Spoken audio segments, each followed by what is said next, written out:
Olá, meus prezados, como vão todos? Espero que todos estejam bem diante desse problema pelo qual todos nós estamos enfrentando, que é o problema do coronavírus, Covid-19.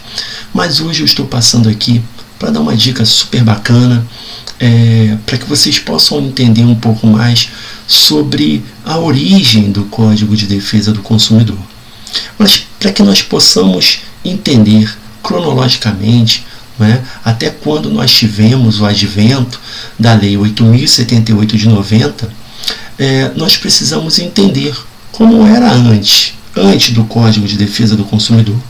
Bom, antes o consumidor, infelizmente, estava entregue à sua própria sorte.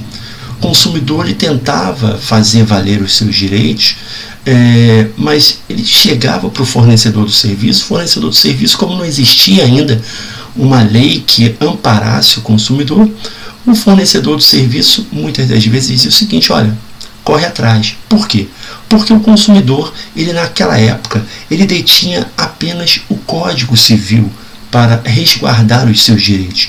E o Código Civil, ele não estabelecia um padrão de igualdade. O consumidor não estava no mesmo pé de igualdade do fornecedor de produtos e serviços. E então, com a Constituição de 1988, nós tivemos lá no artigo 5º, inciso 32, a disposição da defesa do consumidor como um direito fundamental. É tão forte isso que nem mesmo por uma emenda constitucional é possível se suprimir esse direito. Está lá no artigo 5º, inciso 32, se você quiser dar uma olhadinha, vem dizendo que o Estado promoverá, na forma da lei, a defesa do consumidor. E essa lei, posteriormente, foi a Lei 8.078 de 90. Mas a Constituição não parou por aí, não.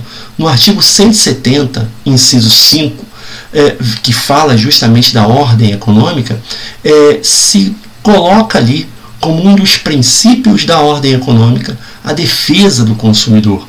Ou seja, não basta nós pensarmos apenas numa questão de economia na Constituição, porque a Constituição estabeleceu as regras para se organizar um Estado, as regras em relação à própria garantia dos direitos fundamentais do indivíduo, mas o Estado também determinou que a economia, muito embora ela deva crescer, a economia deve respeitar os direitos do consumidor.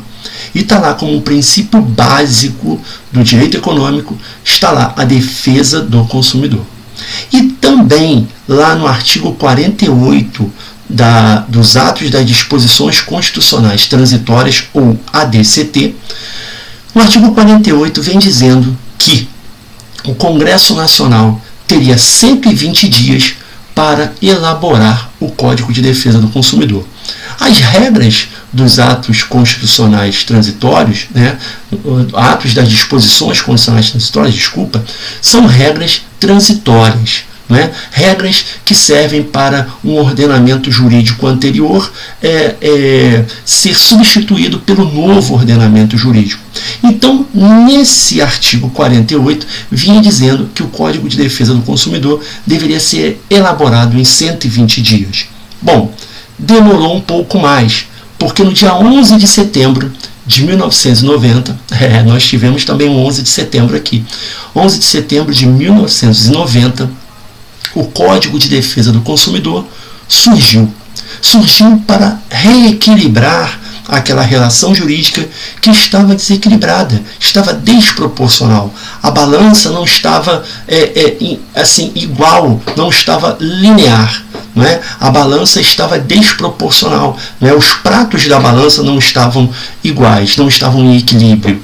Então, por essa razão, para que você pudesse então estabelecer um critério isonômico, igualitário entre as partes, adveio essa lei, a Lei 8.078, esse Código de Defesa do Consumidor, para justamente reequilibrar essa relação jurídica, que antes o consumidor estava entregue à sua própria sorte e antes, inclusive, o consumidor não tinha esses benefícios que a Lei 8.078 trouxe para justamente reequilibrar, como eu já falei, essa relação jurídica que estava desequilibrada, desproporcional.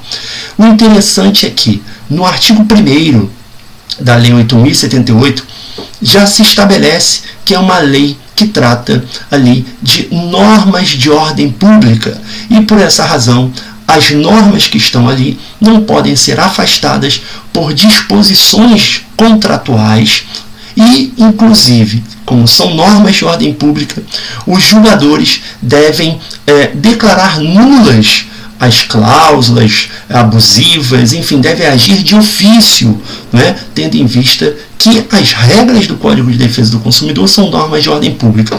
O interessante aqui é que existe uma súmula. A súmula, se eu não me engano, é a súmula 381. Desculpa, eu fui dar uma olhadinha aqui só para não repassar por engano para vocês. É a súmula 381 do STJ. É muito interessante que essa súmula, muito embora o Código de Defesa do Consumidor estabeleça normas de ordem pública, essa súmula vem dizendo que é vedado ao julgador, tá? É vedado ao julgador agir de ofício em relação a contratos bancários em que, na verdade, se tem ali alguma abusividade de cláusula. Então, o julgador não é possível a ele agir de ofício declarando nula uma cláusula em um contrato bancário se o consumidor não requereu.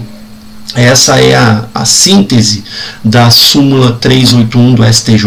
Ao meu ver, não concordo muito, espero que até um dia seja cancelada essa súmula, né, o teor dessa súmula, porque ela vai de encontro justamente ao que diz o artigo 1º do CDC, né, você não pode vedar ao juiz conhecer de ofício, mesmo sendo uma demanda inerente a banco, né, a uma matéria bancária, você impedir ao juiz de conhecer de ofício de cláusulas abusivas, né, de práticas abusivas, tão somente pelo fato da ação versar sobre direito bancário.